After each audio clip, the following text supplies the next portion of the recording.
Keith Self, thank you so much for joining us. We appreciate your time. You're a former Collin County judge. Now you're running for Congress. Why is that? And what are your priorities for the 3rd Congressional District? Well, I'm running for Congress because I'm going to restore the conservative legacy to CD3. And beyond that, my priorities are the 2 existential threats that I see to our republic, not our nation, to our self-governing republic. The first is the border issue, the open borders policy. You cannot have an open borders policy and a welfare state. That's the very definition of a non-state. And the second is election integrity. We must get a handle on our election integrity, or it won't matter to who's on the ballot, it won't matter who's voting. We will all be irrelevant. As you know, this is a crowded field, and so what separates you from the other candidates, and why should Republican primary voters select you? Well, the first is my military experience. We've got lots of issues overseas. They stem from the disastrous surrender of Afghanistan. Russia is testing us today. China is testing us today. Iran is testing us today. I've served in the Pentagon. I've served in the NATO military headquarters at the operational and the strategic level of military headquarters, as well as my tactical time. And then as the county judge, the other issue that's coming, and coming really fast, is inflation and the deficit and the debt. That's going to hurt. And as the county judge in Collin County, I was part of the Commissioner's Court that reduced our county tax rate by almost 30% over my tenure. Very well-run county. Collin County is known as that. So those 2 things, I think, separate me from both the incumbent and the challengers. You talked about a lot, but let me ask you as it relates to, well, first let's just talk about inflation and what everybody's experiencing right now. How do you solve that? I mean, is this a question of federal spending is just way out of control and you cut spending? Do you raise taxes? What's your solution? Well, the Fed dumps so much money into the economy. That takes a while for it to wind its way through the economy, and now we see the inflation coming. So it's going to take a long time to get that extra money out of the economy. They'll do that through interest rate increases. They'll do that, but that takes time. In the meantime, our families are hurting because of the inflation that we see today. But you mentioned the other aspect of it, government spending. We don't have a revenue problem. We've got a spending problem. The last time that Congress actually held to the budget process and passed a budget as of 1 October, 1996. We manage a trillion plus, trillions of dollars economy 2 or 3 months at a time now with these continuing resolutions, these CRs that they pass. That is no way to run a government. They just passed another one. Absolutely. So how would you, if elected as a member of Congress, change the culture in Washington and on Capitol Hill? Well, politics is a team sport. You've got to find those people that you trust to give you the right advice, such as the Heritage Foundation. And then you've got to find those people in Congress who believe as you do, like-minded people, those conservatives who are willing to vote against the debt ceiling increase until we cut spending. Ronald Reagan famously said, the closest thing to eternal life on earth is a government program. That's because every government program, every spending program has a constituency. So that's going to take some prioritization to cut spending. We need to set the Social Security and the Medicare aside because we're not going to allow them to say that we're going to put grandma out on the streets or we're going to not feed our children.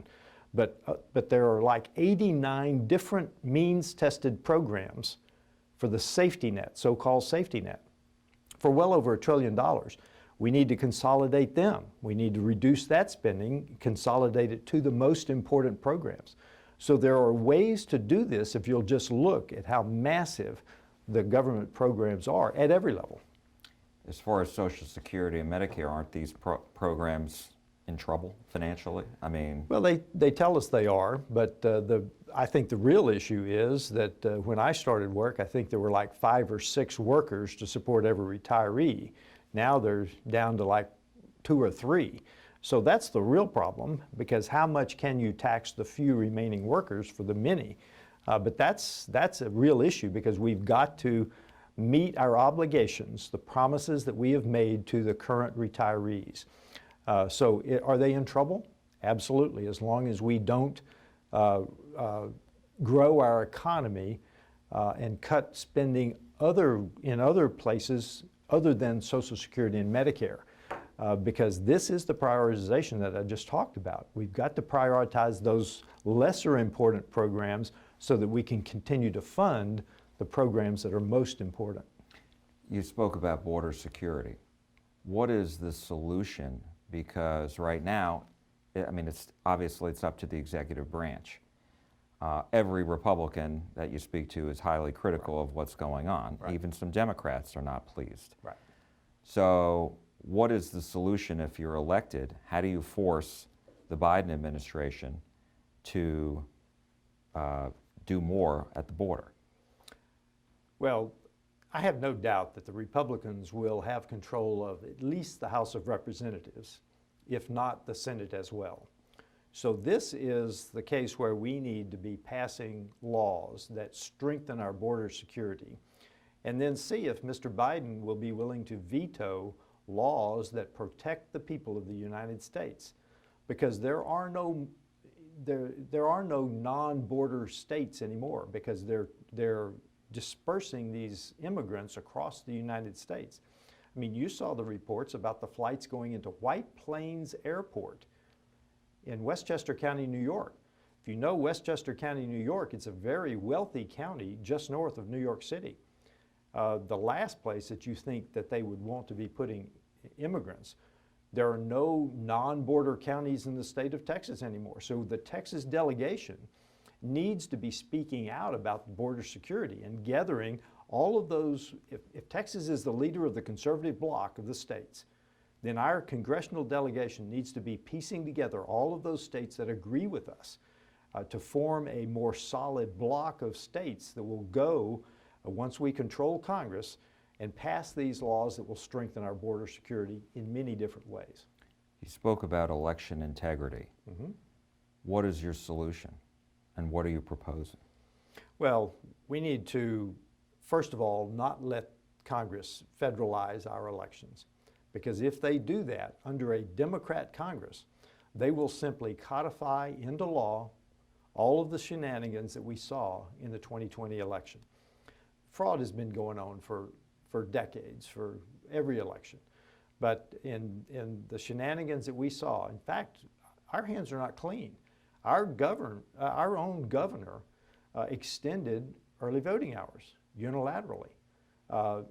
We see it across the states. The executive branch of the states did things that were not permissible under the laws of many states. Then when you get down to the actual integrity, we need to make sure that we scrub the voter rolls. We need to make sure that we have voter ID everywhere. We need to make sure that we don't allow mail-in ballots to get out of control. Bruce Sherbet, who is the excellent elections administrator for Collin County, says that is the weak point in our system today, even in Texas, mail-in ballots, because once they leave, get into the mail system, there's no control over them until they get back.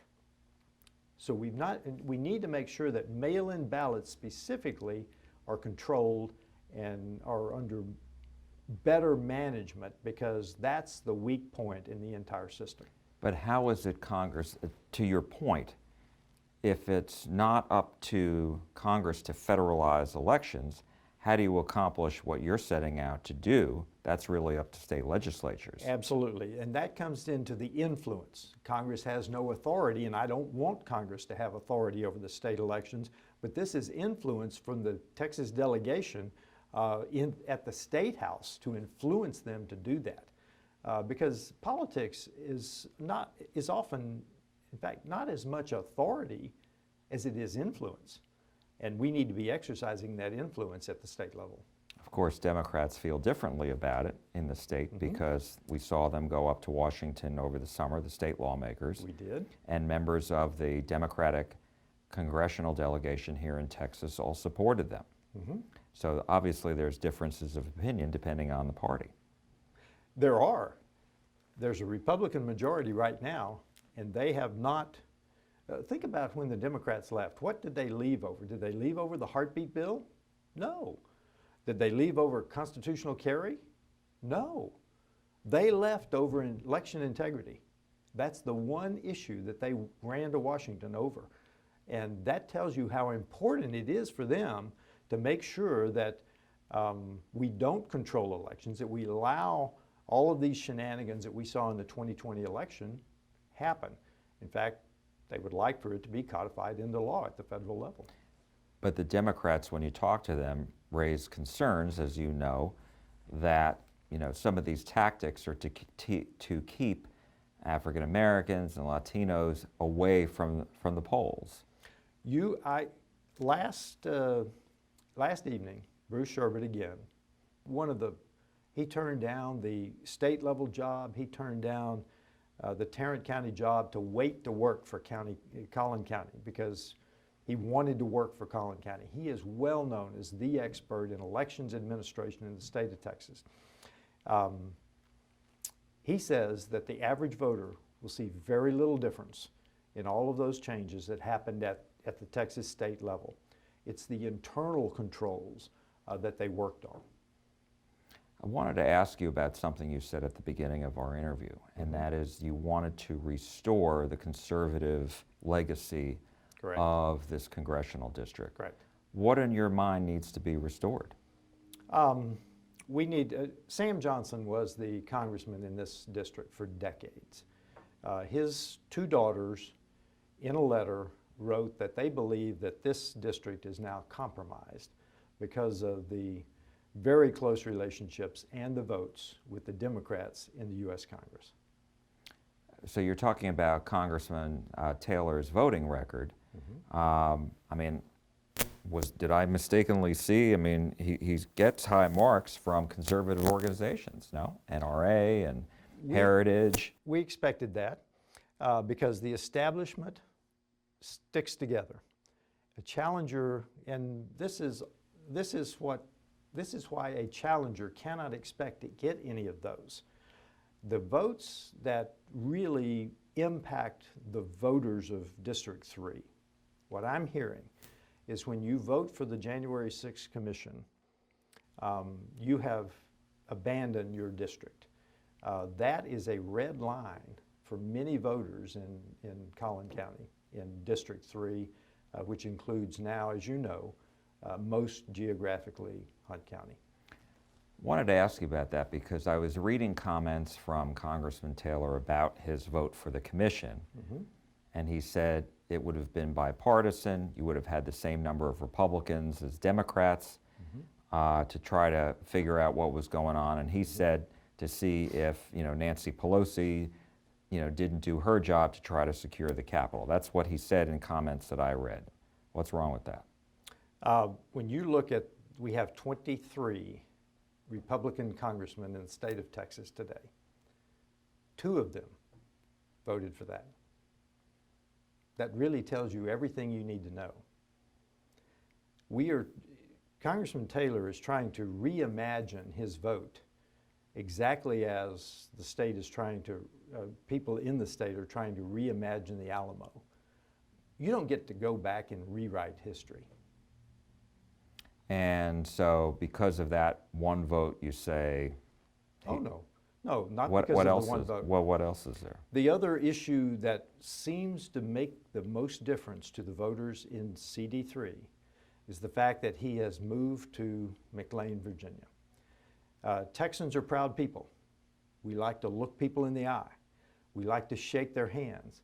When somebody carries the title of U.S. Representative, we like to believe that they live among us, that they fellowship among us, they go to church among us, they do their life among us.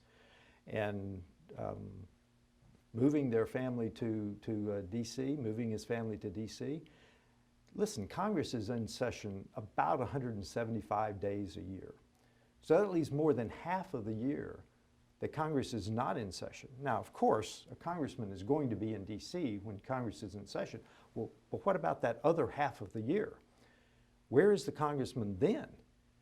That's the time that a congressman should be in his district, learning about the dreams, about the challenges, about the families, the cares, the concerns, the issues they have. That's what a congressman should be doing, because that is the title, representative of those people in Congress.